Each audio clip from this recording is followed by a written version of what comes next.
Indibidwal sa Germany pinagsasaksak ng isang babae. Nakaligtas kaya ang mga biktima mula sa mga sugat na kanilang natamo mula sa pag-atake? Ang detalye po sa lagay ng mga biktima ating ibabahagi maya-maya.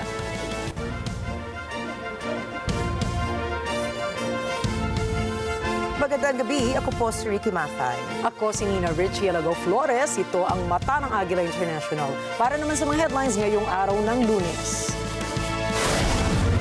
Pangulong Ferdinand Marcos Jr. nasa Malaysia para sa ASEAN Summit sa Kuala Lumpur. Mga Pilipinong marino kasamang nasagip sa lumubog na Liberian cargo ship sa Indian Ocean. Ika-46 na Association of Southeast Asian Nations Summit formal nang nagsimula. US President Donald Trump nanindigan na tuloy pa rin ang pagpataw ng 50% tariff sa European Union. At pambihirang buhawi sa Chile, puminsala ng mga gusali.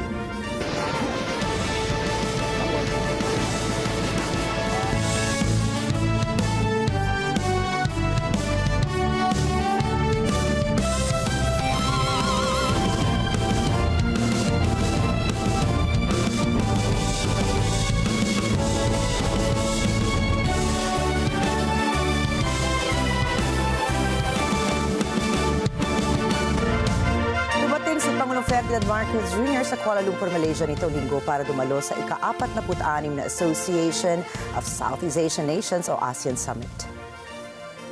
Kasama ni PBBM ang Philippine delegation na binubuo ni Trade Secretary Maria Cristina Roque, Communication Secretary J. Ruiz at Mindanao Development Authority Chief Secretary Leo Tereso Magno.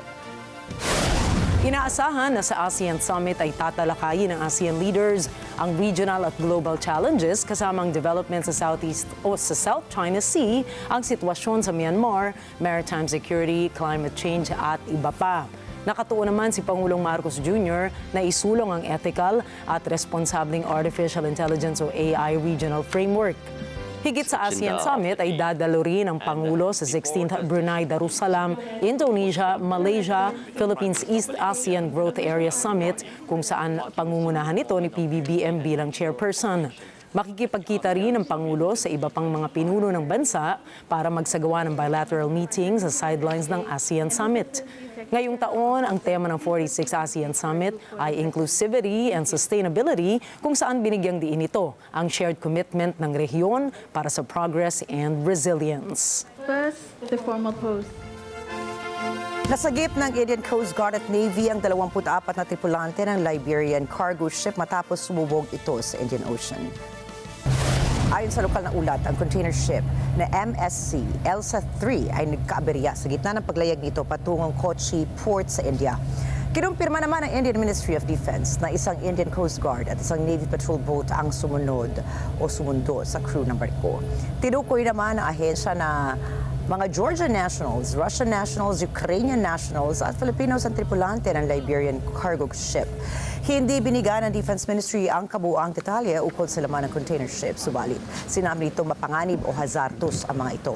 Inalerto na ng ahensya ang Indian Coast Guard para umalalay sa insidente sakaling magkaroon ng oil spill sa lugar. Binalaan ng pag-asa ang publiko laban sa mga individual na nagpapakilala bilang mga opisyal ng ahensya para manghingi ng pera sa mga isang foundation. Ayon sa State Weather Bureau na isang kontraktor ng ahensya ay nakatanggap ng email mula sa peking opisyal na humihingi ng donasyon. Hindi nila pinapayagan ng ganitong illegal na aksyon at kinokondena nila ang ginagawang misrepresentasyon ng mga naturang mga individual sa ahensya. Bilang tugon dito, hinimok ng pag-asa ang publiko na iulat ang mga parehong insidente sa Public Information Unit nito. Nagsimula na pa umarangkada ang kamandag joint exercise ng Pilipinas at ng US Marine Corps sa Fort Bonifacio, Taguig City.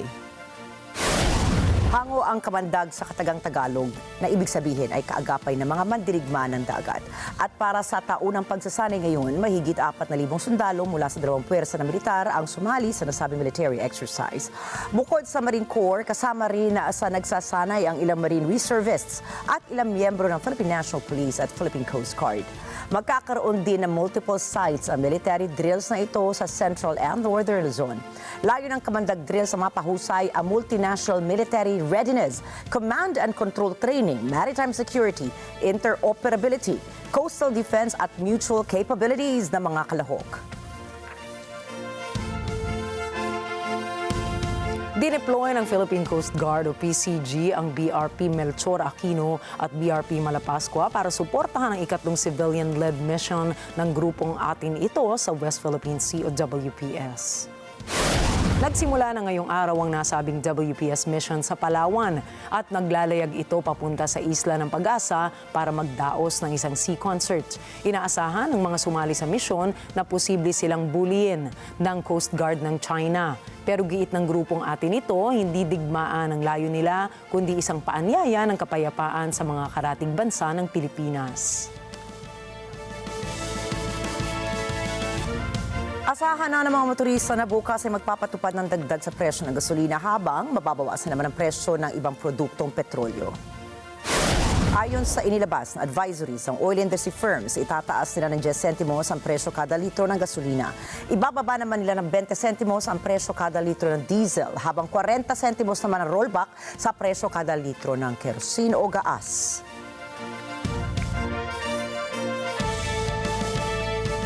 Work from The Hague. Posible nga bang magtrabaho si dating Pangulong Rodrigo Duterte sa The Hague sa The Netherlands bilang mayor ng Davao City kahit pa nakakulong ito roon dahil sa kasong crimes against humanity?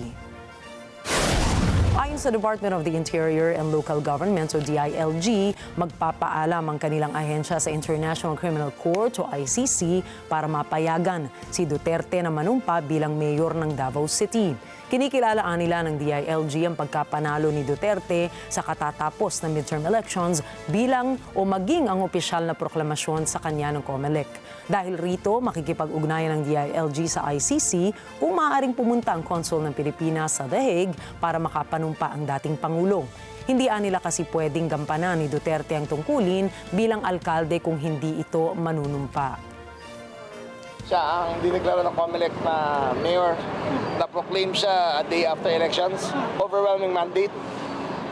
So, we recognize him as the mayor. Ang gagawin ko na lang ay magpapaalam ako sa ICC kung pwede pumunta ang consul natin para makapag-oath siya.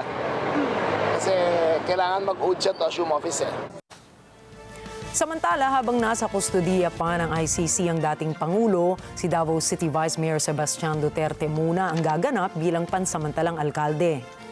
In his absence, the Vice Mayor will be there. Pero ang number one concern namin makapag-oath siya as mayor. Hindi. Kailangan at physically present ka eh. So in his incapacity na hindi niya kayang magsilbi, ang Vice Mayor muna ang umupo doon. I know. Susunod, 46 ASEAN Summit sinimulan na sa Malaysia. US President Donald Trump tanindigang papatawan ng taripa ang Europa.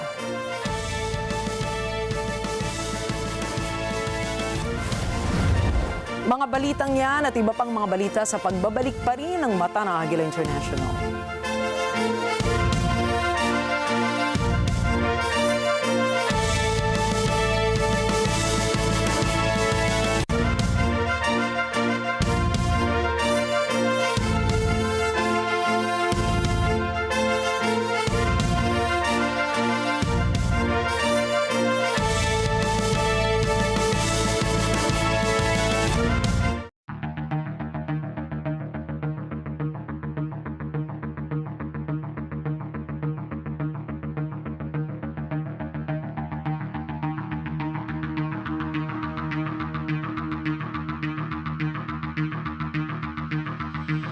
is a new story with Kada Umaga.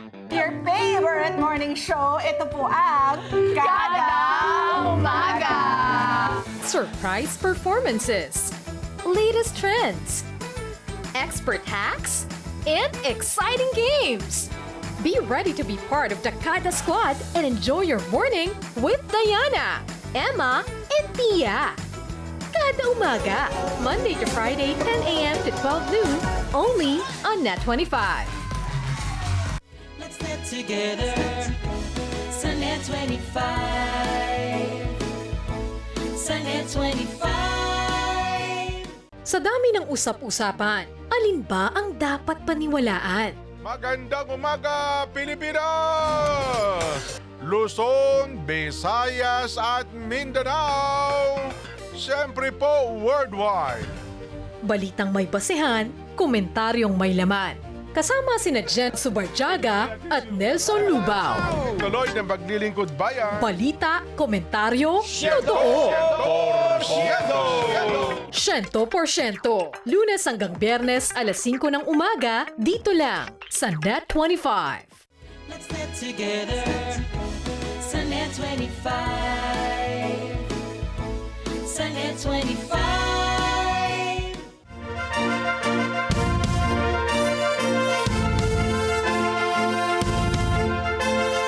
Formal lang nagbukas ngayong araw ang 46 ASEAN Summit 2025 sa Kuala Lumpur, Malaysia.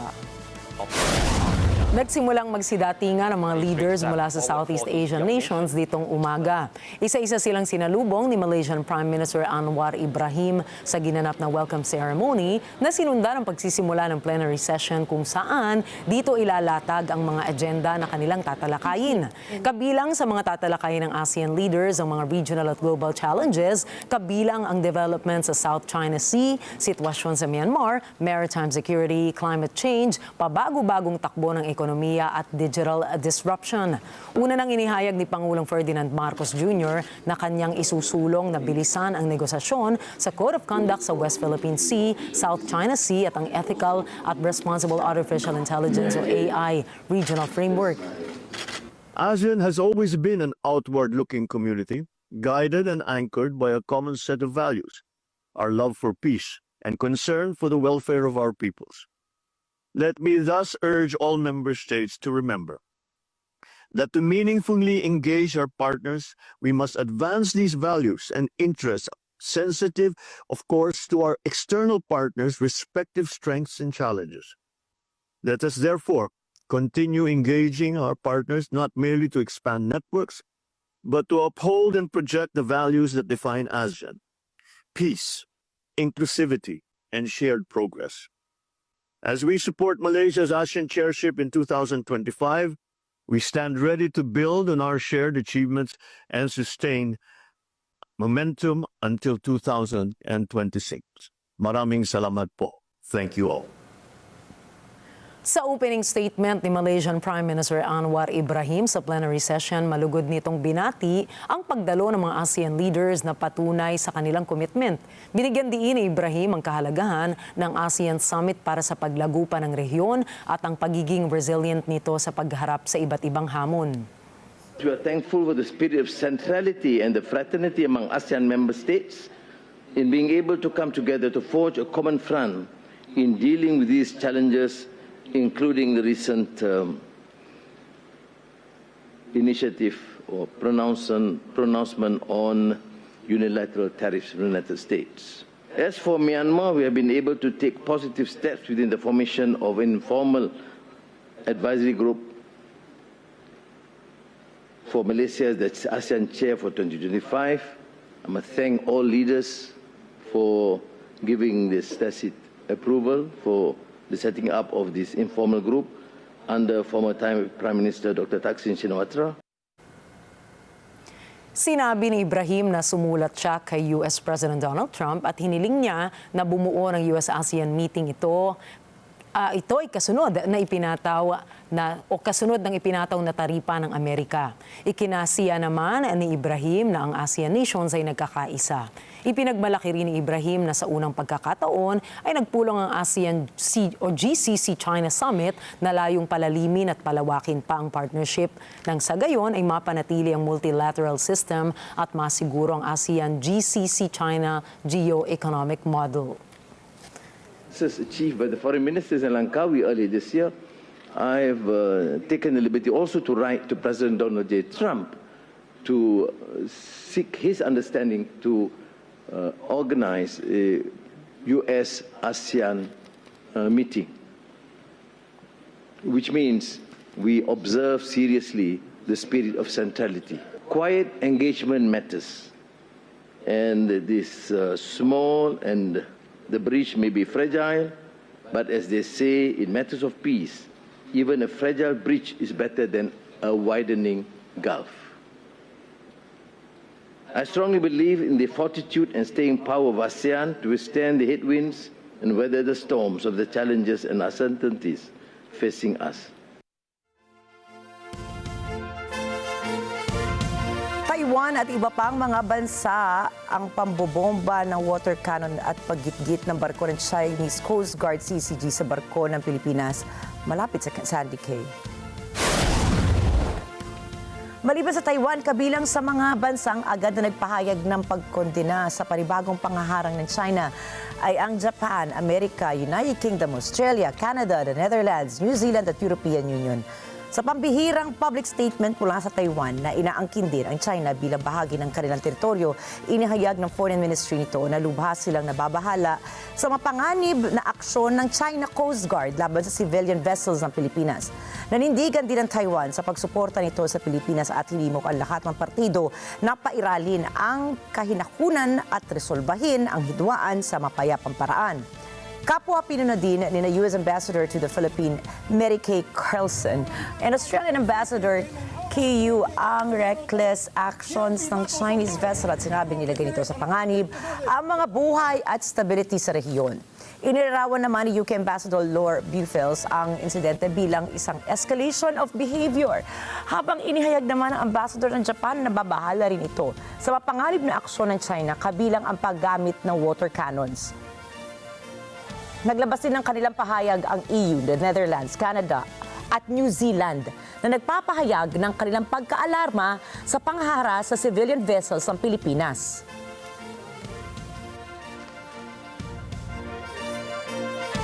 Naalarma ang Pakistan sa desisyon ng India na suspindihin ang dekadang edad ng Indus Waters Treaty sa pagitan ng dalawang bansa.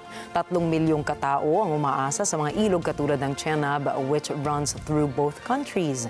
John Malari para sa report. Sa loob ng 6 na dekada, dumadaloy ang ilog Chenab papasok ng Pakistan sa ilalim ng isang kasunduan na nanatili sa gitna ng mga gera, kaguluhang politikal at pagsasadlak militar. Matapos ang anunsyo ng India na suspindihin nito ang mga obligasyon sa ilalim ng Indus Waters Treaty, naghahanda ang Pakistan sa kinabukasan kung saan pati tubig ay maaaring gamiting sandata. Ang desisyong ito ng India ay pipigil sa daloy na inaasahan ng milyon-milyon lalo na sa kritikal na panahon ng pagpapatubo. Ayon sa India, ang suspensyon ay mananatili hanggat hindi tinitigilan ng Pakistan ang anitoid cross-border terrorism. Subalit ayon naman sa mga opisyal ng Pakistan, ang hakbang na ito ay seryosong paglabag sa isang kasunduan na ipinamagitan ng World Bank noong 1960. Hinahati ng kasunduan ang 6 na ilog ng Indus Basin sa pagitan ng dalawang bansa. Ginagarantiyahan din nito ang access ng Pakistan sa mga ilog sa kanluran, kabilang ang Indus, Jhelum at Chenab. If the timing of water releases is disrupted, even slightly, it throws off our entire irrigation schedule. The rice sowing season is about to begin, and rice requires a substantial amount of water. If the flow is interrupted, the entire agricultural system comes under threat. Nakasalalay ang agricultural economy ng Pakistan, lalo na sa Punjab, sa maaasahang daloy ng tubig. Milyon-milyon ang napapakain ng trigo, bigas at tubo na itinatanim sa mga probinsya. Anumang abala, kahit pa pansamantala, ay maaaring makabawas sa ani na magiging dahilan ng pagtaas ng presyo ng pagkain sa isang bansang nakikipagbuno na sa inflasyon. If India cuts off or delays the water, we can't sow our crops. And when the water finally comes, it's a flood, drowning our fields and destroying whatever yields we hoped for. We're left unable to plant, unable to harvest. John Malari para sa mata ng Agila International, trusted, connected, on point. Nakadetine ngayon sa bilangguan ng Pyongyang ang mga sinasabing opisyal na nasa likod ng palyadong launching ng destroyer-class warship ng North Korea. Kasunod ito ng inilunsad na investigasyon ni North Korean leader Kim Jong-un laban sa tinawag nitong pananabutahe sa kanilang arsenal. Sa ulat ng North Korea state media, sinisisi ng Pyongyang si Deputy Director of the ruling Workers' Party's Munition Industry Department, Ri Hong-son, sa insidente. Noong May 21 ay tumagilid at malubhang napinsala ang 5,000-ton warship ng North Korea sa Chonggin Port. Noong linggo, kinumpleto ng Russia at Ukraine ang 3 araw na palitan ng mga bilanggo. Bawat panig ay nakipagpalit ng 300 at 3 bihag. Alamin natin ang karagdagang detalye mula kay Leslie Gumarang. Ang kasunduang magpalitan ng 1,000 mga bilanggo ay ang tanging konkretong hakbang tungo sa kapayapaan mula sa kauna-unahang direct talk sa pagitan ng Ukraine at Russia matapos nitong hindi magkasundo ukol sa ceasefire.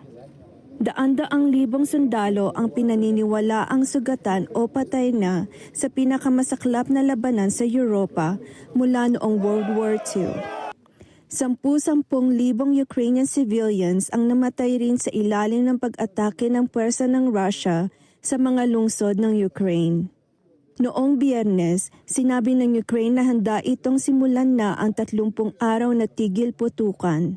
Samantala, okupado na ngayon ng Russia ang salima ng Ukraine at sinabing hindi nito titigilan ang pag-atake sa Kyiv hanggat hindi nito tinutupad ang mga kondisyon ng Moscow. Leslie Gumarang para sa mata ng Agila International, Trusted, Connected, On Point. Nakatakda namang magbigay ng throne speech si King Charles sa Canada. Kasunod dito ng imbitasyon ni Prime Minister Mark Carney na si King Charles mismo ang magbukas ng parlamento ng Canada.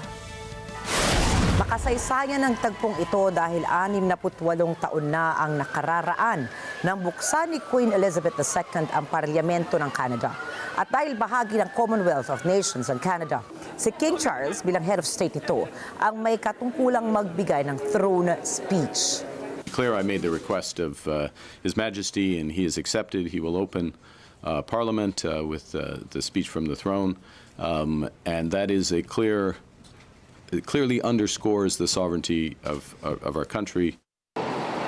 Marami rin na nagsasabing mahalaga ang pagpunta ni King Charles sa Canada, lalo na at nagbabanta si US President Donald Trump na i-annex o gawing bahagi ng Estados Unidos ang Canada na isa sa mga teritoryo ng British Empire.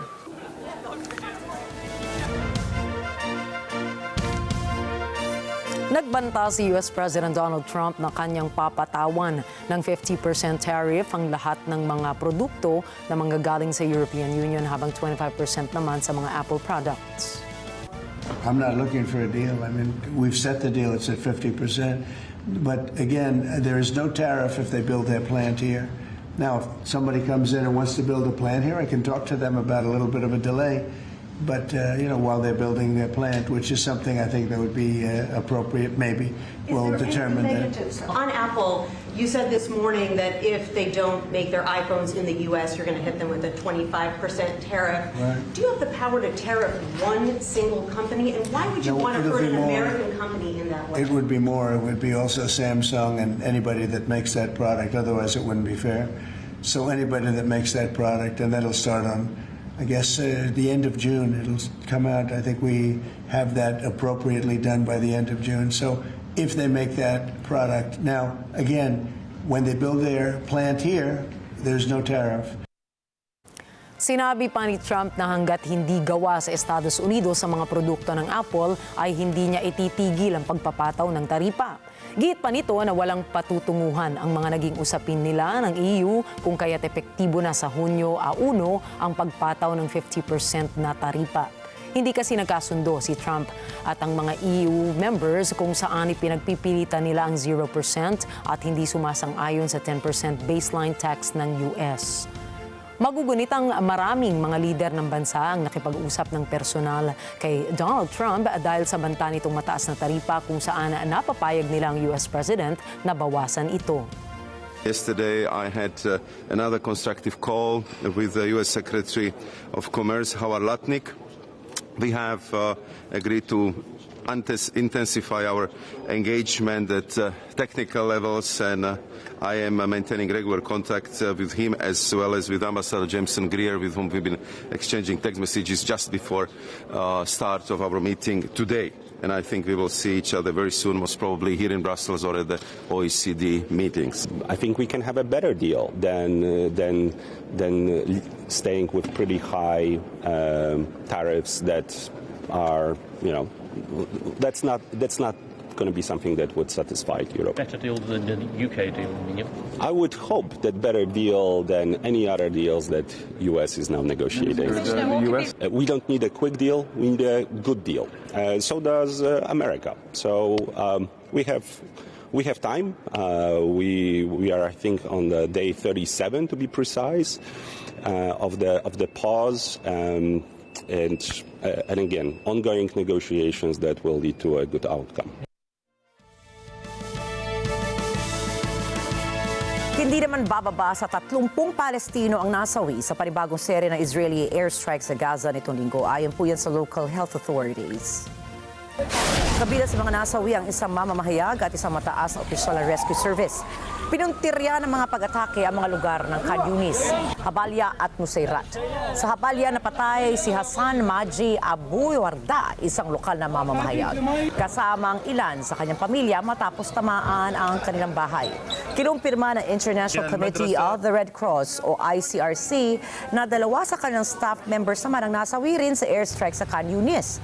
Nanawagan ng ICRC ng agarang ceasefire at muling iginiit ang pangangailangang protektahan ang mga sibilyan, humanitarian workers at medical personnel.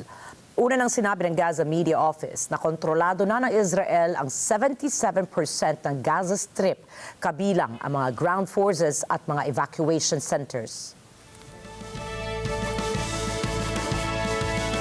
Nanindigan si Israeli Prime Minister Benjamin Netanyahu na hindi ititigil ng IDF ang kanilang opensiba hanggat hindi napapasailalim sa kontrol ng Israel ang kabuuan ng Gaza.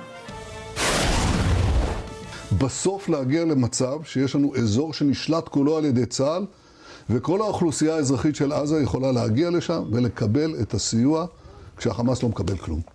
זה חלק מהכרעת החמאס במקביל ללחץ הצבאי האדיר, הכניסה המסיבית שלנו, בעצם להשתלט על כל עזה ולהוריד את החמאס מכל היכולת לבזוז סיוע הומניטרי. זו תוכנית המלחמה והניצחון. יש לנו מלחמה עצומה, עצימה ועצומה, ויש התקרבות. אנחנו הולכים להשתלט על כל שטחי הרצועה. זה מה שאנחנו הולכים לעשות. Bagamat pinayagan na ng Israel na makapasok ang supply ng iba't ibang pangunahing pangangailangan ng mamamayan papasok sa teritoryo, ay may iilang bahagi ng Gaza na idineklara nilang active war zones. Ito ang unang pagkakataon na binanggit ni Netanyahu na hindi nito titigilan ng Hamas at palalayasin ang ibang mga Palestino sa kanilang pansamantalang paninirahan. Umani naman ang negatibong komento ang pahayag na ito ni Netanyahu, lalo na sa mga pamilya ng bihag at mga bansang nanawagan para sa kanyang pagtigil sa paghaharang ng tulong papasok sa Gaza. Inakusahan naman ito ang ibang mga bansa matapos punahin ang kanyang mga aksyon kung saan sinabi niyang pagbibigay suporta sa Hamas ang tila pagpuna sa ginagawa ng Israel. I say to President Macron, Prime Minister Carney, and Prime Minister Starmer, when mass murderers, rapists, baby killers, and kidnappers thank you, you're on the wrong side of justice. You're on the wrong side of humanity. And you're on the wrong side of history. Now, these leaders may think that they're advancing peace. They're not. They're emboldening Hamas to continue fighting forever. And they give them hope to establish a second Palestinian state, from which Hamas will again seek to destroy the Jewish state. And mind you, it's not going to be a state free of Hamas. When you establish a Palestinian state, we've seen it. The radicals take over. Iran sends them in and they take over. So don't give us this talk. It'll be a peaceful Palestinian state. It won't be. Painit naman ang painit ang tensyon sa pagitan ng White House at ng Harvard University sa Estados Unidos. Kaugnay po nito, nagbabala ang isang senior education policy advocate na lalawak pa ang pagsisiyasat ng Trump administration sa iba pa mga universidad sa US. Rosel Feria po para sa balita. Nitong mga nakaraang araw, mas tumindi ang tensyon sa pagitan ng Trump administration at ng Harvard University.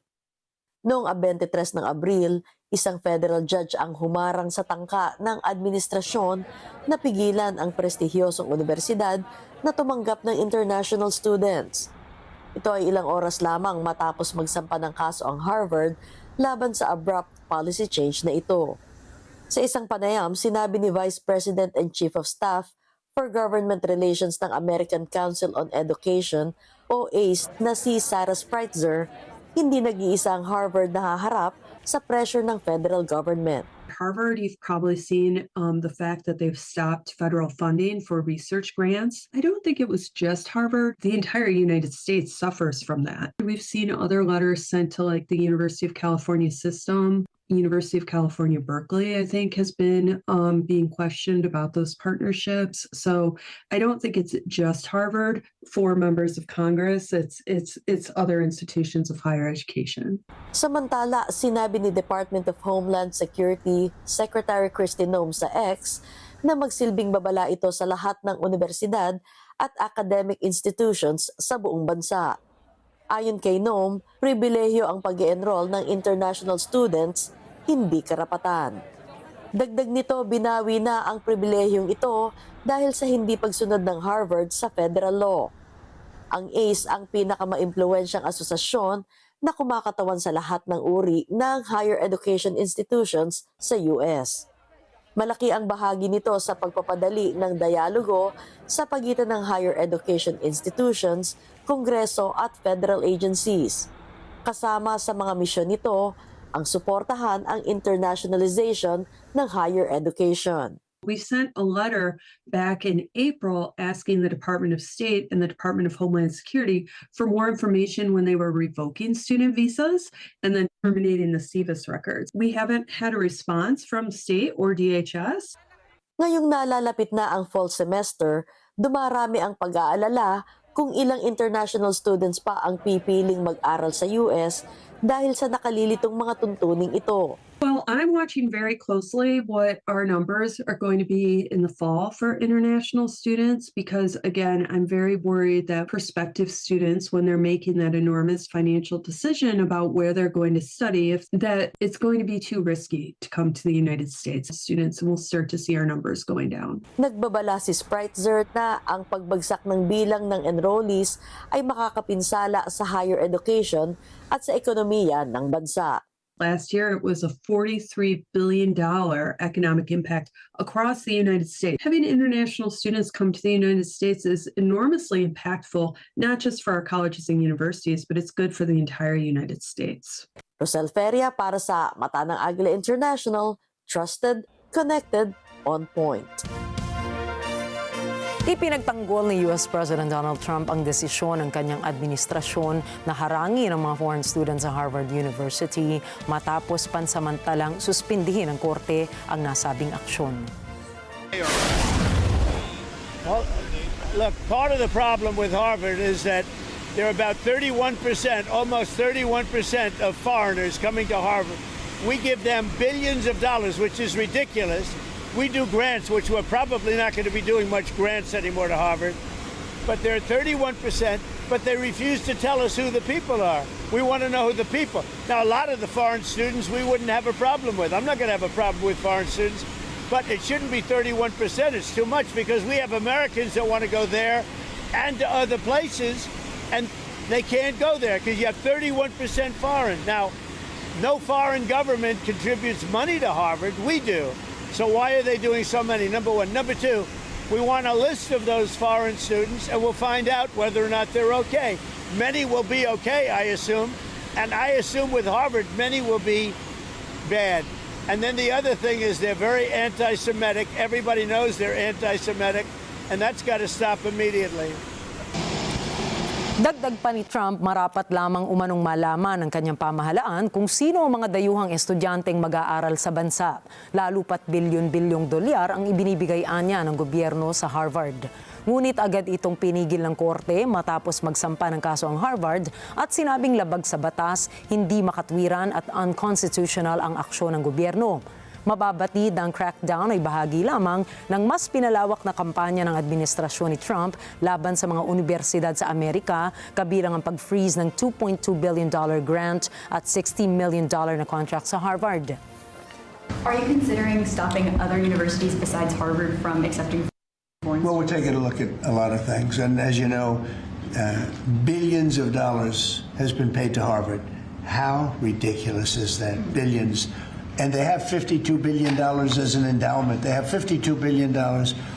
And this country is paying billions and billions of dollars and then gives student loans and they have to pay back the loans. So Harvard's going to have to change its ways. So are some others. On that note, a lot of CEOs in the United States, big companies, are foreign. What is that going to do? I'm fine with that. No, I'm fine with that. No, we want to do that. We're actually going to be doing something in the near future that's going to make it possible for people to come into this country and come in and, you know, have a road toward citizenship. And I think it'll be very exciting, but it's too soon to speak. Matatandaan na sinuspindi ni Homeland Security Secretary Kristi Noem noong Huwebes ang karapatan ng Harvard na tumanggap ng mga foreign students dahil sa umano'y hindi pagbibigay ng datos tungkol sa visa holders na dawit umano sa marahas na aktibidad. Dagdag pa ito sa pagpapadeport sa mga dayuhang estudyanteng dawit sa pro-Gaza protests dahil sa umano'y pagsuporta sa grupong Hamas at pagsisiyasat sa diversity programs na ayon sa gobyerno ay dapat balansehin. Why do you not want the best and brightest from around the world I do. to come to Harvard? I do, but a lot of the people need remedial math. Did you see that? Where the students can't add 2 and 2 and they go to Harvard. They want remedial math, and they're going to teach remedial math at Harvard. No, wait a minute. So why would they get in? How can somebody that can't add or has very basic skills, how do they get into Harvard? Why are they there? And then you see those same people picketing and screaming at the United States and screaming at, you know, they're anti-Semitic or they're something. We don't want troublemakers here. But how do people that can't, when Harvard comes out with a statement that they're going to teach some of their students remedial math, that's basic math, that's not the deal.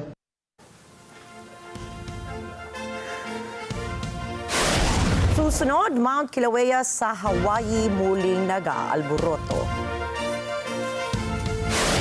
Pinoy tennis phenom Alex Agila na bigong makalusot sa first round ng Roland Garros. At palarong pambansa 2025, formal nang nagsimula sa Ilocos Norte.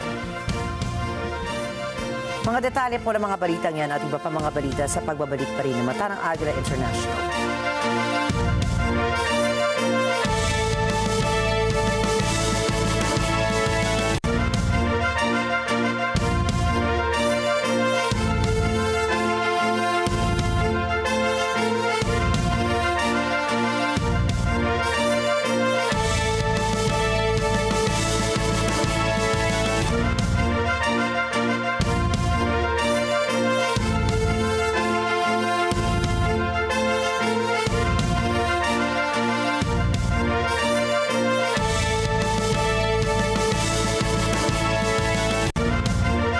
We are now open for business.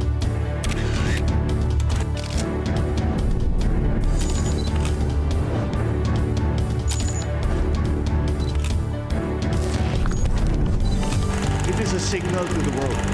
We are open for business. Open for Business with Cesar Vallejos. Every Sunday, 9 p.m. Sa NET25.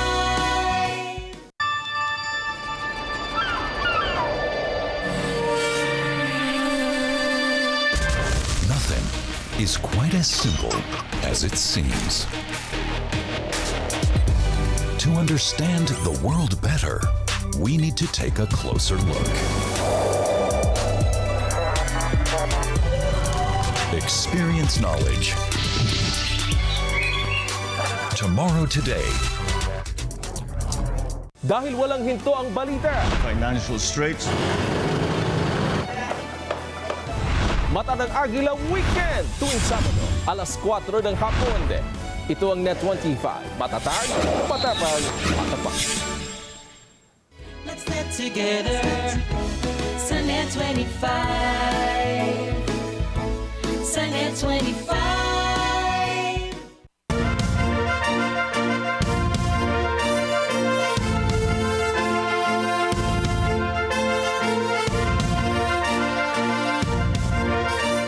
At nagbabalik ang mata ng Agila International. Bumaha sa labas ng Terminal 1 ang Indira Gandhi International Airport sa New Delhi, India matapos masira ang roof shade nito. Ayon sa lokal na ulat, bumigay ang overhang section ng roof shade dahil sa bigat ng naipong tubig ulan. Wala namang napaulat na nasaktan pero naiwang basa naman ang ilang mga taong malapit sa roof shade.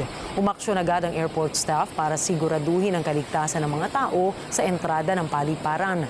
Kinumpirma naman ang paliparan na kanila nang nasolusyonan ang problema at humingi ng paumanhin sa mga naapektuhang biyahero mula sa delay na naidulot ng insidente.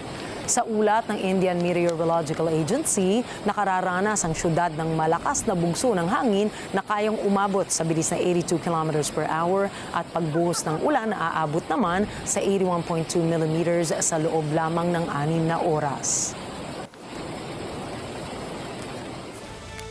Muli namang nag-alboroto ang Kilauea Volcano sa Hawaii kung saan nagbuga ito ng lava fountain na may taas na higit sa 1,000 talampakan. Ayon po yan sa US Geological Survey o USGS. Ayon sa USGS, ito na ang ika-23 episode ng bulkan kasabay ng onset ng pagbuga ng lava fountains. Batay sa ulat ng Hawaiian Volcano Observatory, ang volcanic activity ay naganap sa north vent ng bulkan sa ganap na oras na 4:50 ng hapon. Nagsimula ang current eruption ng Kilauea noong December 23, 2024 kung saan sinundan na ito ng mga episodic eruptions.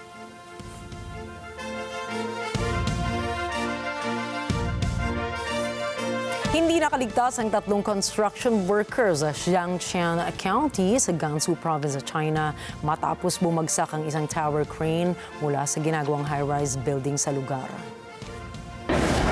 Ayon sa lokal na ulat, nahulog ang 3 trabahador nang kumalas ang supporting beam ng tower crane sa gitna ng installation nito sa tabi ng gusali. Iniimbestigahan na ng mga otoridad ang sanhi ng pagbagsak ng crane. Nasawi naman ang 3 pulis sa Thailand matapos bumagsakan sila sa kanilang helicopter bago ito sumabog at mabalot ng apoy. Ayon sa lokal na ulat, nakaligtas ang isa sa mga sakay ng chopper matapos makapag-parachute ito papunta sa ligtas na lugar. Natukoy naman na ang 3 nasawi ay 2 piloto at 1 mekaniko ng aircraft. Inimbestigahan na ng Kanchanaburi Police Aviation Unit ang sanhi ng pagbagsak ng chopper. Ang insidente ay kasunod ng trahedya na bumagsak na police plane sa dagat na ikinasawi ng 6 na individual na sakay ng aircraft. Arestado ang 39 anyos na German national matapos pagsasaksakin nito ang 17 individual sa Hamburg, Germany. Ayon sa investigasyon ng pulisya, hindi politically motivated ang pananaksak ng babae at sinabing may sakit sa pag-iisip ang sospek. Nagdulot naman ang pangamba sa mga commuters ang naging pag-atake dahil naganap ang insidente sa oras pa na maraming mga taong bumabiyahe sa public transport. Nach dem, was wir bislang wissen, handelt es sich bei ihr um eine 39-jährige Frau. Um die Ergebnisse gleich vorwegzunehmen, Sie werden mir die Frage stellen. Wir haben bislang keine Hinweise darauf, dass die Frau in politischer Motivation gehandelt haben könnte. Vielmehr haben wir Erkenntnisse, aufgrund derer wir jetzt insbesondere dahingehend ermitteln, ob sie sich in einem psychischen Ausnahmezustand befunden haben könnte. Ikinagulat naman ni German Chancellor Friedrich Merz ang insidente at sinabihan si Hamburg Mayor Peter Tschentscher na nasa mga biktima ng knife attack ang kanyang simpatya. Matagal nang ipinagbabawal ang pagpapadala o pagdadala ng mga armas tulad ng kutsilyo sa mga istasyon o kaya sa mga public transport sa Hamburg. Look for the signs. Ika nga sa pelikulang Final Destination dahil nakaligtas ang isang babae matapos bumagsak ang kisame ng isang silyahan sa Argentina at nataon na sa gitna pa mismo ng screening ng nasabing pelikula. Ayon sa lokal na ulat, nanonood lamang sina Fiamma Villaverde para mag-celebrate ng kanyang birthday kasama ang kanyang anak na babae at ilan sa mga kaibigan nito. Subalit, habang nanonood na sila ng Final Destination Bloodlines ay sa gitna ng pelikula ay may narinig na lamang silang malakas na ingay sa loob ng sinihan. Akala ni Villaverde na bahagi pa iyon ng sound effects ng movie. Subalit, yun na pala ang paglagapak ng bumagsak na kisame sa tuhod niya. Lubos namang nag-aalala si Villaverde sa seguridad ng nasabing sinihan. Matapos ang insidente ay kaagad na dinala ito sa pagamutan. Plano naman ng kampo ni Villaverde na magsampa ng complaint laban sa movie theater.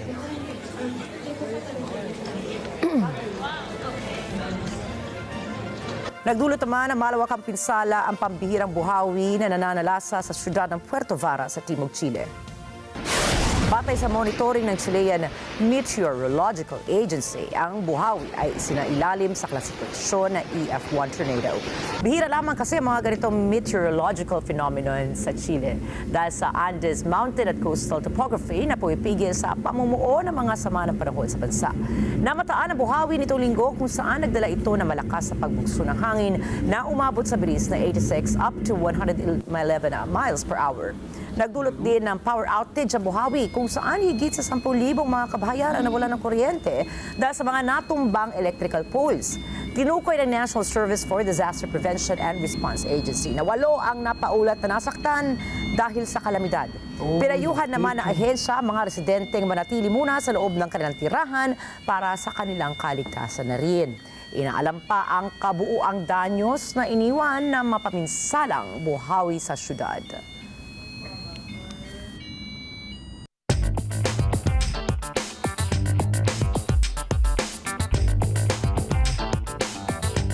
Nag-file ng bankruptcy ang German Federal E-Mobility Association. Ayon sa Court of Records, kumakatawan ng grupo sa Mitsubishi, Kia at iba pang car companies mula sa iba't ibang bahagi ng mundo. Nagtalaga na ang Berlin-Charlotte-Enberg Insolvency Court ng isang Provisional Insolvency Administrator. Pero hindi muna idinitalye ng korte ang dahilan kung bakit nabangkarote ang German E-Mobility Association. Ilang analysts naman ang nagsabi na tumitindi ang car-making competition ngayon dahil sa mas murang electric vehicles at mas modernong kotse na alok ng mga car companies ng China. Inatasan naman ng Food and Drug Administration o FDA ang Pfizer at Moderna na i-update ang mga warning labels sa kanilang COVID-19 vaccines. Natuklasan po kasi sa isang pag-aaral na may possible heart injury side effects ang COVID vaccines ng Pfizer at Moderna sa mga kabataang lalaki. Hindi pa malinaw kung tinutulan ng Pfizer o Moderna ang utos ng FDA. Subalit, binigyan sila ng 30 calendar days ng FDA para subukang pabulaanan na ang kahilingan ng ahensya. Tumanggi rin magkomento ang Moderna at Pfizer kung may katotohanan ang lumabas na research study.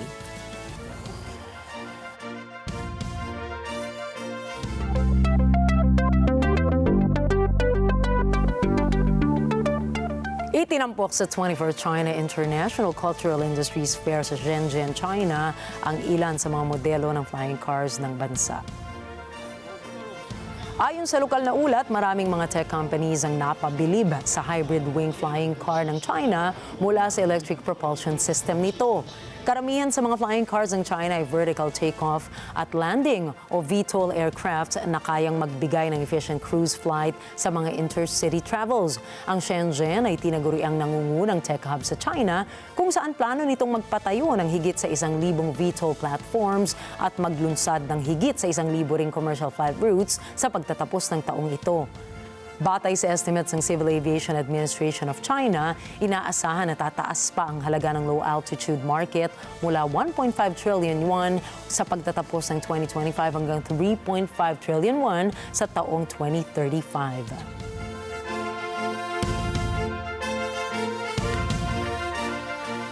Sinabi naman ng mga media sources na maglalabas ang NVIDIA ng bago at mas murang artificial intelligence or AI chips para sa China. Ito nila ay para iwasan ang mga restrictions ng Estados Unidos. Sisimulan na ang mass production ng AI chip sa susunod na buwan sa New Silicon Valley. Aabot po sa $8,000 per unit ang pinakabagong AI chip ng NVIDIA. Mas mura kaysa sa H20 chips na nagkakahalaga ng $10,000 hanggang $12,000 per unit. To slow the country's development of AI and other technologies.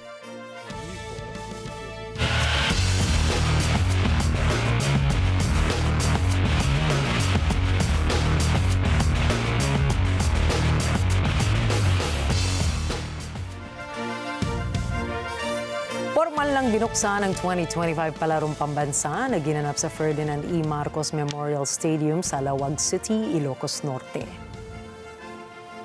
Tinatansyang nasa 15,000 mga student athletes mula sa iba't ibang rehiyon ang lalahok sa palaro na tatagal hanggang Mayo 30. Tampok ang 22 regular sports kabilang ang basketball, swimming, athletics at taekwondo.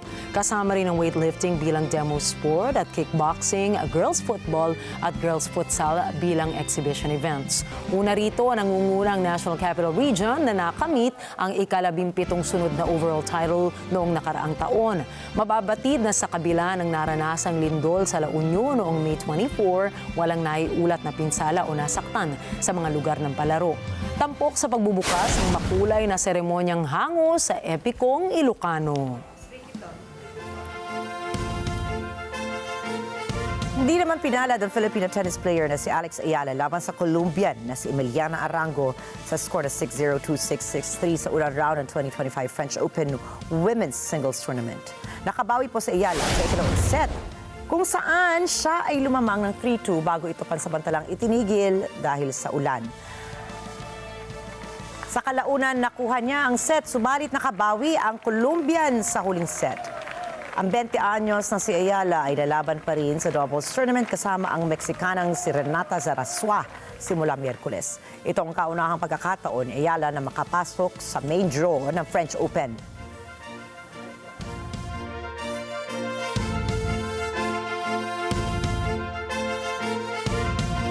Tinalo ng Minnesota Timberwolves ang Oklahoma City Thunder 143-101 sa Game 3 ng NBA Western Conference Finals. Nanguna si Anthony Edwards ng Timberwolves na may 30 points, 9 rebounds at 6 assists, habang nag-ambag naman si Julius Randle ng 24 points, 4 rebounds at 3 assists. Bagamat nangunguna ang Oklahoma City Thunder sa serye ay agad namang bumawi ang Timberwolves, tila dinepensahan nila ng maigi ang reigning NBA MVP na si Shai Gilgeous-Alexander na nagkaroon lamang ng 14 points sa kabuuan ng laro. Sa kabila ng tila malakas na depensa ng Thunder ay hindi nagpatinag ang Wolves na hindi pinakawala ng kanilang kalamangan hanggang sa final whistle.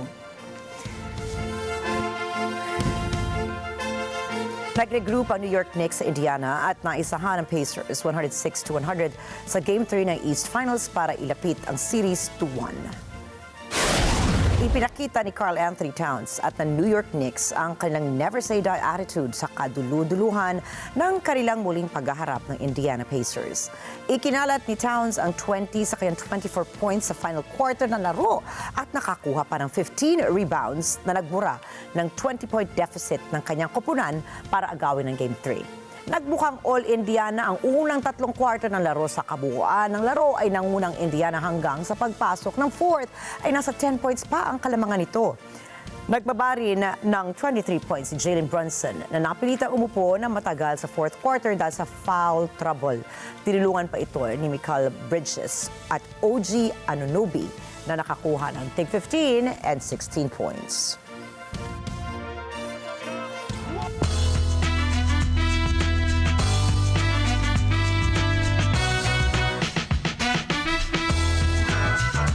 Successful ang unang linggo ng live-action remake ng Lilo & Stitch at ang action-packed Tom Cruise film na Mission Impossible: The Final Reckoning. Umabot sa mahigit $500 million ang ticket sales ng dalawang pelikula sa buong mundo. Sapat para lumikha ng isang 3-day holiday ticket sales record.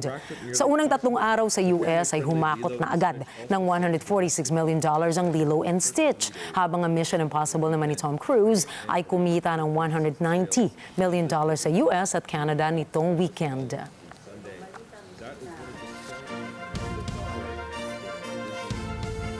Sa iba pang balita, nagpakawala ng dose-dose ng mga baby sea turtles ang Getar Verdeluz Turtle Conservation Program sa Futuro Beach sa Fortaleza, Brazil. Ang kilusan na ito ay para gunitain ang International Sea Turtle Day na taon-taong isinasagawa para sa conservation effort na pangalagaan ang mga endangered creatures. Ayon sa mga siyentipiko, malaki ang papel ng mga sea turtles para mapanatiling balanse ang coastal at marine ecosystem sa mundo. May ambag-an nila ang mga pagong sa kalusugan ng mga coral reefs at mga seagrass beds. Sa kabila ng kahalagahan ng mga sea turtles sa kalikasan ay nakararanas sa mga ito ng malaking banta mula na rin sa pagkasira ng kanilang mga habitat, epekto ng plastic pollution at mga man-made incidents. Ang International Sea Turtle Day ay pinagdiriwang tuwing ika-23 ng Mayo taon-taon para isulong ang environmental awareness sa pamamagitan ng community education at conservation activities. Durante todo o primeiro semestre, período de reprodução. Nagsuot naman ang mga costumes ng kanyang paborito mga karakter para makisaya sa MCM Comic Con sa Excel London Exhibition Center. Libo-libong mga pop culture fans at cosplayers ang dumalo sa nasabing pagtitipon kung saan nagtagal ito ng 3 araw. Makikita sa event ang samot-saring mga karakter mula sa kilalang mga franchise katulad ng Pokemon, Minecraft, Marvel at Has-Been Hotel. Nakadisplay rin sa Convention Center ang 230,000 pounds worth na Swarovski Crystal Incredible Hulk figurine. Higit sa mga nasabing mga karakter, maraming mga stalls din ng mga anime, comics, gaming cosplays at pop culture exhibits ang pwedeng puntahan ng mga bisita sa Comic-Con. Biannual o 2 beses po sa isang taon isinasagawa ang MCM Comic Con, karaniwan tuwing huling linggo at buwan ng Mayo at Oktubre.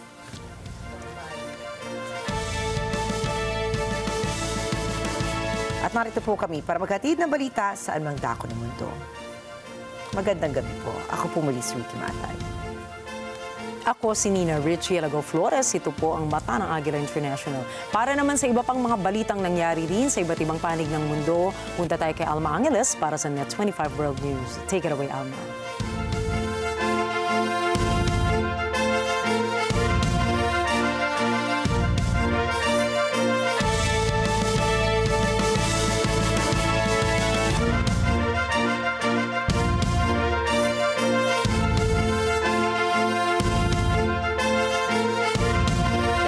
And Rikki, good evening everyone. I'm Alma Angeles for NET25 World News and tonight's headlines. We begin tonight with the ASEAN Summit now underway in Kuala Lumpur, where leaders are tackling some of the region's toughest challenges, from Myanmar's ongoing crisis to global trade tensions. And while ASEAN leaders are united in their diplomatic approach to trade, another pressing issue for the region dominated discussions today, the long-standing tensions in the South China Sea. And the news starts now.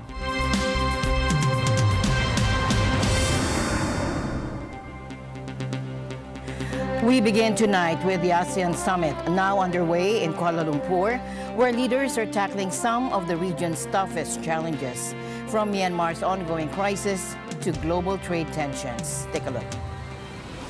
Malaysia, as this year's ASEAN chair, is leading efforts to keep dialogue open, even with Myanmar's military junta and armed opposition groups. The goal? To foster direct talks and find a peaceful way forward. Notably, Myanmar's junta chief has been excluded from ASEAN summits since the 2021 coup. We are thankful for the spirit of centrality and the fraternity among ASEAN member states in being able to come together to forge a common front in dealing with these challenges, including the recent initiative or pronouncement on unilateral tariffs from the United States. On Myanmar, ASEAN leaders have taken a new step. An informal advisory group led by former Thai Prime Minister Thaksin Shinawatra has been formed under Malaysia's chairmanship. As for Myanmar, we have been able to take positive steps within the formation of an informal advisory group for Malaysia, that's ASEAN chair for 2025. I must thank all leaders for giving this tacit approval for the setting up of this informal group under former Prime Minister Dr. Thaksin Shinawatra. Prime Minister Anwar Ibrahim also emphasized the importance of quiet diplomacy in building bridges, even fragile ones, between conflicting parties. quiet engagement matters. And this small and the breach may be fragile, but as they say, in matters of peace, even a fragile breach is better than a widening gulf. I strongly believe in the fortitude and staying power of ASEAN to withstand the headwinds and weather the storms of the challenges and uncertainties facing us. Amid global market volatility and slowing growth sparked by recent U.S. tariff threats, ASEAN leaders are seeking broader international engagement. Anwar Ibrahim has even written to U.S. President Donald Trump to push for a U.S.-ASEAN meeting. Consensus achieved by the foreign ministers in Langkawi early this year, I have taken the liberty also to write to President Donald J. Trump to seek his understanding to organize a U.S.-ASEAN meeting, which means we observe seriously the spirit of centrality. Tomorrow, ASEAN leaders will meet with Chinese Premier Li Qiang and counterparts from the Middle East as they continue to navigate a turbulent global landscape. President Bongbong Marcos Jr. today threw his support behind a key stance adopted by the Association of Southeast Asian Nations, or ASEAN, regarding global trade.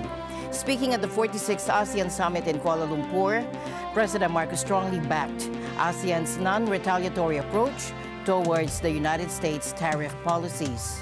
President Marcos stated, "We commend Malaysia's leadership in convening this special ASEAN Economic Ministers meeting and welcome the consensus to avoid retaliatory measures. This measured and unified approach upholds ASEAN's commitment to dialogue, diplomacy, and a rules-based multilateral trading system." His remarks come just a day after the critical ASEAN Economic Community Council meeting. There, Council Chairman Tengku Datuk Seri Utama Zafrul Tengku Abdulaziz reiterated that ASEAN member states have explicitly chosen dialogue and cooperation, pledging not to impose retaliatory measures. He added that this prudent stance has already averted escalation and preserved the foundation for engagement between ASEAN, not just with the U.S., but with other major economies as well. This unified approach follows the U.S.'s earlier announcement of a suspension of tariffs on goods from ASEAN, which took effect on April 2nd. And while ASEAN leaders are united in their diplomatic approach to trade, another pressing issue for the region dominated discussions today, the long-standing tensions in the South China Sea. The other issue, of course, is the ongoing negotiations for the code of conduct in the South China Sea, which, of course, both sides, meaning China and ASEAN, are committed to finalize this negotiation by next year. President Marcos Jr. today renewed his urgent call for ASEAN to take decisive action on the South China Sea. Speaking at the 46th ASEAN Summit in Kuala Lumpur, the president stressed the need for a legally binding code of conduct in the disputed waterway.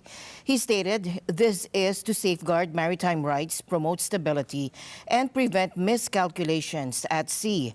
The South China Sea is a complex flashpoint with overlapping territorial claims involving ASEAN members like the Philippines, Brunei, Malaysia, and Vietnam, and as well as non-ASEAN parties, China and Taiwan. The disputes center on strategic features like the Spratly and Paracel Islands and the Scarborough Shoal. Prior to departing for Malaysia, President Marcos emphasized his desire for a peaceful resolution to these tensions, particularly with China. And this call comes as confrontations in the contested waters have escalated, with the Philippines recently condemning aggressive actions by China, including water cannon attacks and shadowing of vessels. Meanwhile, Southeast Asian leaders signed on Monday a landmark agreement that sets out a 20-year vision for regional integration for the Association of Southeast Asian Nations. The ASEAN 2045, Our Shared Future Declaration, signed during the ongoing ASEAN Summit in Kuala Lumpur, outlines a long-term roadmap aimed at fostering peace, prosperity, and unity across the region. Malaysian Prime Minister Anwar Ibrahim described the agreement as a defining chapter in ASEAN's journey. Today, ASEAN marks a defining chapter in its journey of regional integration with the adoption of ASEAN 2045, Our Shared Future. In 1967, our founding members pledged to bind themselves together in friendship and cooperation, and through joint effort and sacrifices, secure for their peoples and for posterity the blessings of peace, freedom, and prosperity. Today, we renew that solemn promise, not as a tribute to the past, but as a living covenant with the future. The future we seek must rest on foundations of sustainability and inclusion. ASEAN's integration must be genuinely people-centered. That means closing development gaps, raising the standards of living, and investing in the human spirit and potential of all our citizens. This shared blueprint gives shape to that belief. It is a vision anchored in realism, animated by resolve, and made possible by trust. Malaysia is chair of the Association of Southeast Asian Nations grouping this year. The signed document is then presented to the ASEAN Secretary General, Kao Kim Horn. Staying in Southeast Asia, where France is looking to boost its influence and ink some major deals. French President Emmanuel Macron was in Hanoi this week, making his first official visit to Vietnam in nearly a decade. The trip aimed to bolster France's ties with its former colony, coming at a time when Vietnam is grappling with the threat of significant U.S. tariffs following President Trump's recent threats of 50% duties on EU goods. During the visit, France and Vietnam sealed several key agreements. These included a major deal for 20 Airbus planes, along with cooperation pacts on nuclear energy, railways, Airbus Earth observation satellites, and even Sanofi vaccines. President Macron also used this opportunity to emphasize France's support for freedom of navigation, a crucial issue for Vietnam given its ongoing disputes with Beijing in the South China Sea. While Russia continues its aggression against Ukraine, we have agreed on the importance of achieving a strong and lasting peace, with an objective that begins with the implementation of a ceasefire. But we also mentioned this when talking about the South China Sea, that we share the same desire to defend international maritime law, in particular the United Nations Convention on the Law of the Sea. France has constantly reiterated this commitment, that of freedom of sovereignty, which is at the heart of our Indo-Pacific strategy. It is also at the heart of the centrality role that we acknowledge in ASEAN. Both nations also highlighted a reinforced defense cooperation, with Vietnam's President Lu Quang Quong mentioning information sharing on strategic matters and stronger links in defense industry and cybersecurity. The visit is the first stop on President Macron's Southeast Asian tour, which also includes Indonesia and Singapore. But beyond the official engagements, even world leaders have moments that remind us of their human side. We turn now to a lighthearted moment that's captured attention on the world stage. French President Emmanuel Macron and his wife, Brigitte Macron, were spotted sharing what appeared to be a playful exchange as they arrived in Vietnam. As the couple descended from the presidential plane in Hanoi, cameras caught Brigitte Macron appearing to gently nudge her husband in the face, prompting him to step back for a moment before both continued down the stairs together. The brief interaction quickly became a talking point online. Despite the viral moment, French officials insist it was nothing more than a light-hearted gesture between partners. President Macron's visit to Vietnam marks the first by a French leader in nearly a decade as France seeks to strengthen ties in the region amid global trade tensions. Supporters of former Philippine President Rodrigo Duterte gathered at Malivel for a freedom march calling for his release from detention. Good day to Europe. We are here, Filipinos, with a common message, and that is President Duterte, the most beloved of all presidents in our history, should be freed. He should be freed, number one, because jurisdiction over his person was acquired by the ICC through kidnapping. The Philippine government did not comply with the Rome Statute in bringing President Duterte here to The Hague. The Rome Statute is clear he should have been brought before a local court to face extradition proceedings. They did not do so because they know that, number one, that the ICC no longer has jurisdiction and therefore no local court will order his extradition to The Hague. We believe that because jurisdiction was acquired in grave violations of human rights, then jurisdiction of the ICC should be decoupled. The court should declare that it has no jurisdiction because you cannot right what is alleged to be a wrong by committing another wrong. Eichmann is no longer good law. Human rights standards now demand that in order to dispense justice, any tribunal must completely be in compliance with existing treaty obligations such as the Rome Statute. The failure to present President Duterte before a local court also means that Philippine sovereignty was violated. Membership in the court is not compulsory. It is voluntary. Countries are free to withdraw from the statute, which the Philippines has done, and a preliminary investigation started 2 years after we had withdrawn, meaning there is no longer any jurisdiction. The event was organized by individuals advocating for Duterte, who was extradited earlier this year to the International Criminal Court in The Hague. He is facing charges related to human rights violations committed during his administration's controversial anti-drug campaign. There were initial concerns that the group might attempt to block the Utrecht Seban, but this did not occur. Around 1300, the group departed Malieveld and marched along Van Eyck-Medeland toward the ICC, where the demonstration continued with speeches and expressions of solidarity. Afterward, the participants returned to Malieveld via the same route. The protest remained peaceful and was monitored by local authorities. Now, to a development that could bring some relief to those very global markets.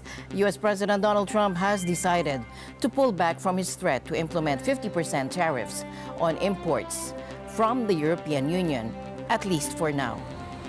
President Trump has delayed those looming 50% tariffs on EU goods, a move that comes after a direct conversation with European Commission Chief Ursula von der Leyen. The initial deadline set for June 1st has now been pushed back to July 9th. Trump told reporters about the call.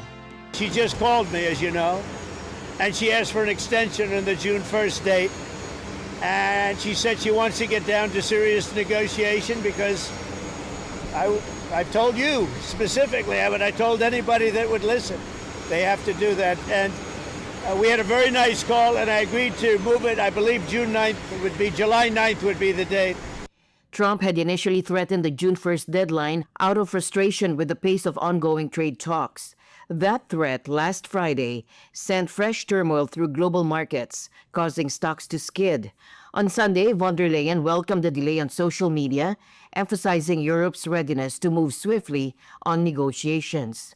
President Trump also took a moment to clarify his broader view on the purpose of tariffs, aligning with previous comments from Treasury Secretary Scott Bessent. Yeah, no, I tend to agree. We're not looking to make sneakers and T-shirts. We want to make military equipment. We want to make big things. We want to do the AI thing with the computers and the many elements. But the textile, you know, I'm not looking to make T-shirts, to be honest. I'm not looking to make socks.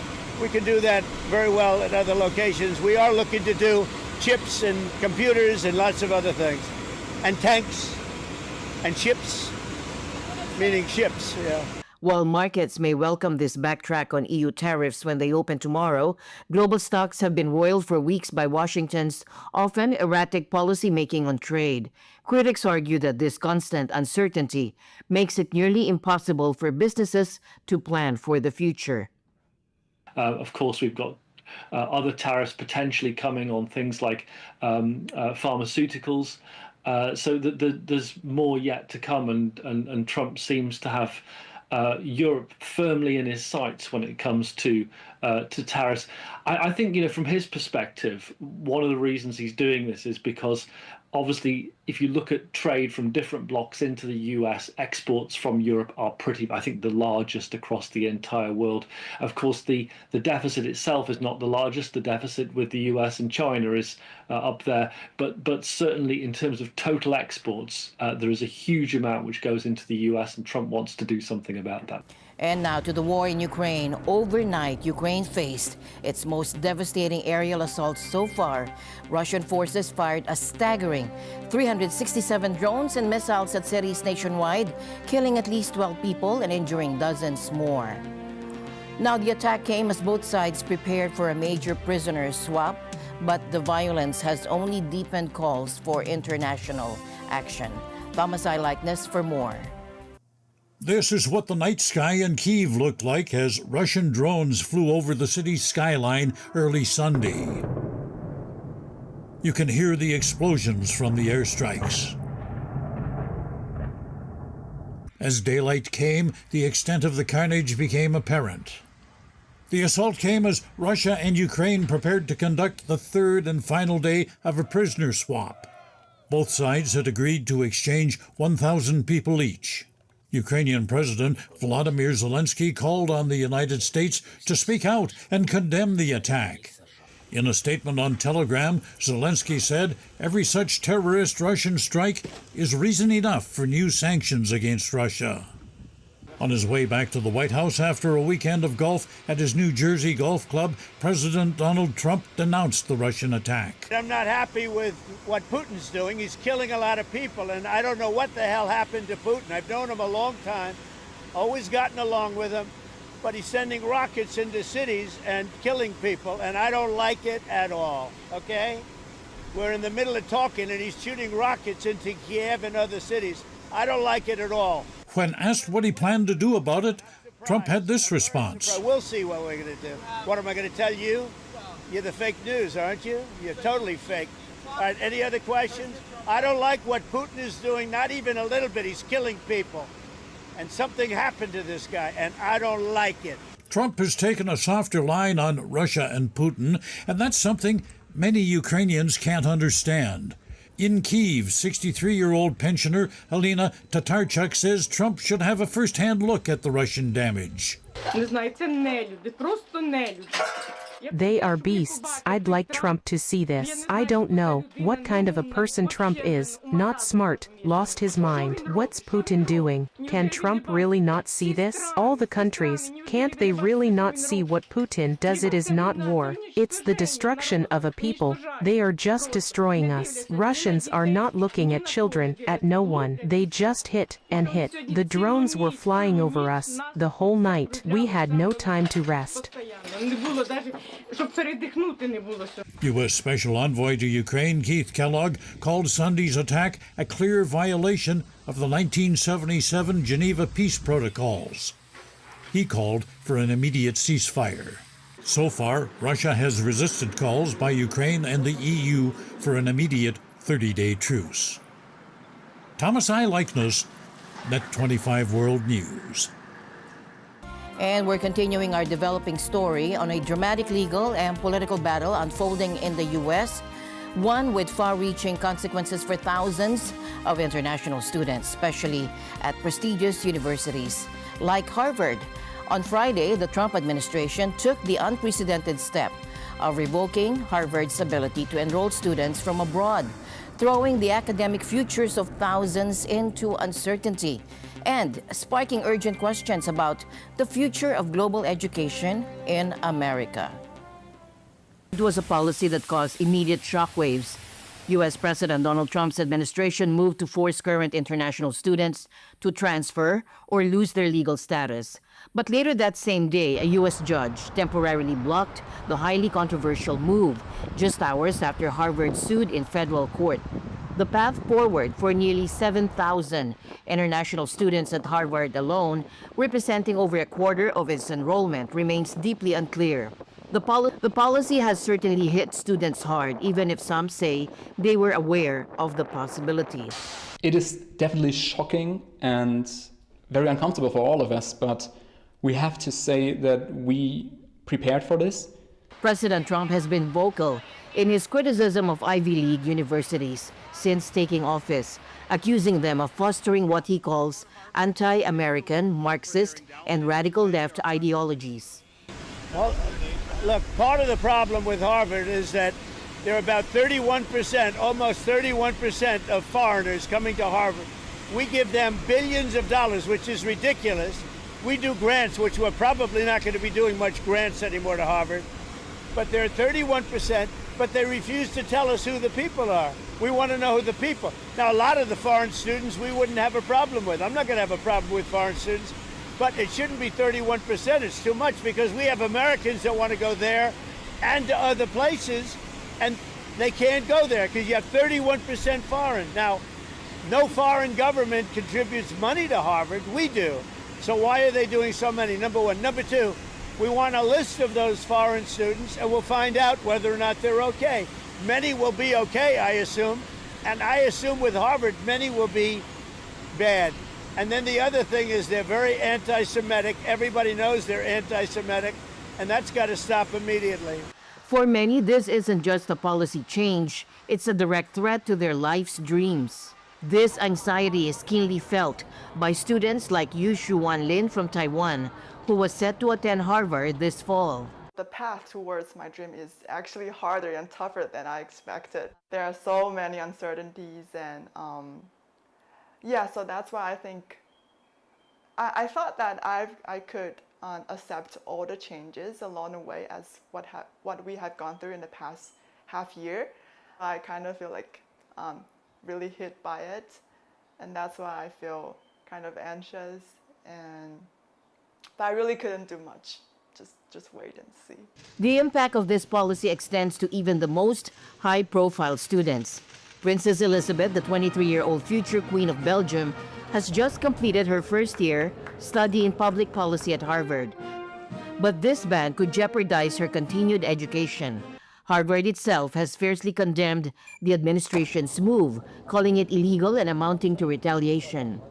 The policy has also sparked sharp criticism from experts. So how is this going to impact Harvard? Immensely. Almost a quarter, 25% of their enrollment is international students. And Secretary Noem pointed out that Harvard is very wealthy and that they will be fine without this tuition to, as she put it, pad their endowment. So I just want to make clear that tuition dollars don't go into endowments. Tuition money is used for things like student aid, student programs, payroll, paying staff, paying faculty. And the justification for the policy is also being called into question. Right. So Secretary Noem, either in her letter or in a recent statement, has said, I'm not quoting directly, but that Harvard is a hotbed of dissent, of anti-Semitism, and it somehow harbors future terrorists, a threat to the security of the United States. This has absolutely no precedent. The broader implications for U.S. higher education are also significant. Clearly what we're going to see is a massive drop-off in foreign students coming to the United States starting in September. But what's also going to happen is the students and the researchers that have been coming to the United States since the end of World War II are now being courted by France. They're being courted by Germany. They're being courted by Canada. They're being courted by China. Hey, why go to the United States? Those people are crazy over there. We will fund your research in France. We will fund your research in China. Come here. A complex and evolving situation with thousands of students and the future of U.S. higher education hanging in the balance. And the news continues here on NET25. We'll be right back. Alam namin ang iyong pagsisikap. Dama namin ang iyong mga sakripisyo. Kita namin ang pagharap mo sa bawat pagsubok. Kaya sa kabila ng mga hamon ng buhay, nandito kami para umalalay. Kasi katulad mo, gusto rin namin ang magandang bukas para sa kanya. Hatid namin ang dekalidad na edukasyon at makabagong pasilidad sa abot kayang halaga. Kaya huwag ka nang mangamba, sasamahan ka namin tuparin ang mga pangarap niya.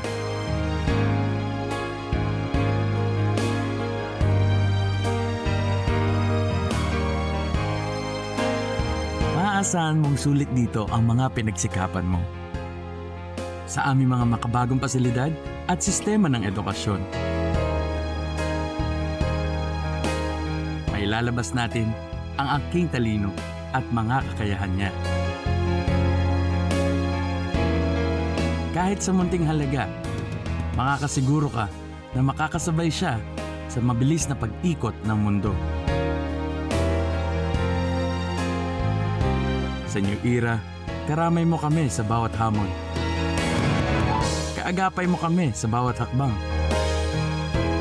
Kasama mo kami sa bawat ngiti at tagumpay.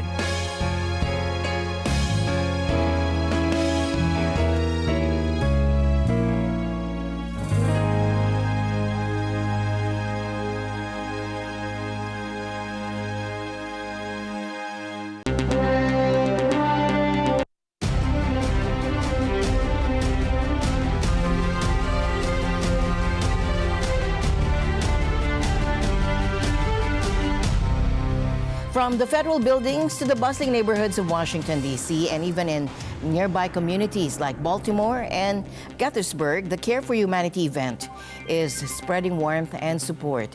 As rising costs make life harder for many, this initiative is a reminder of the power of community and the lasting impact of kindness. Take a look.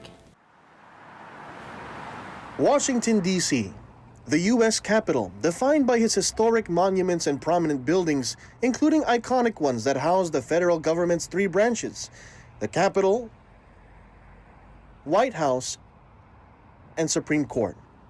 It is also here throughout the ecclesiastical district of Washington, D.C. Mid-Atlantic that a series of significant events are happening within communities.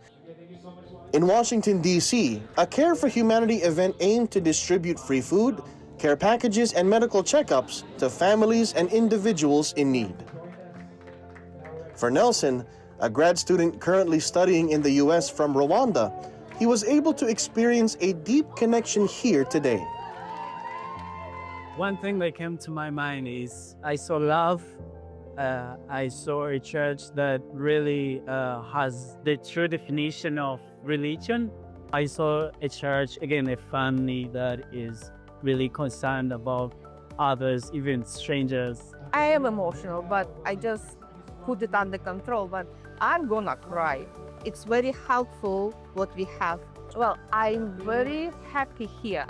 It's very nice, warm, cozy atmosphere. It's like, it feels like home.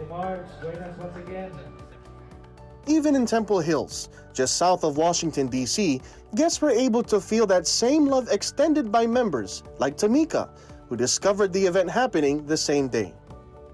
The spirit of community and family here has been really great. The camaraderie, the closeness, and just the level of care that has truly been shown to me just from being out here for just a short while has just been really, really amazing. And this kind of endeavor only continued, reaching other places like Baltimore, Gaithersburg, and Waldorf. We see the people struggle, especially when it comes to the rising cost of almost everything nowadays.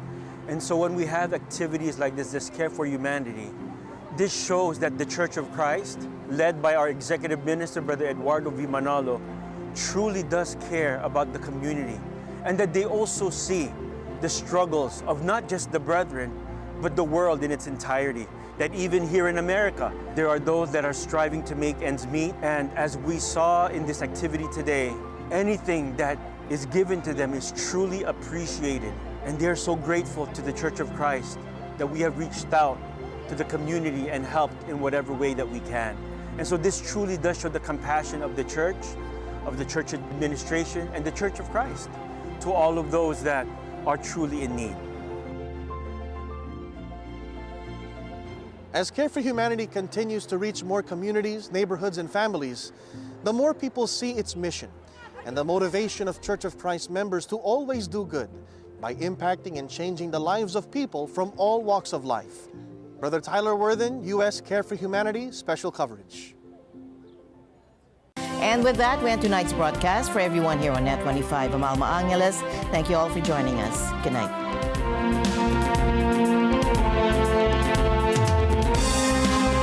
This program is supported by Wilcon Depot.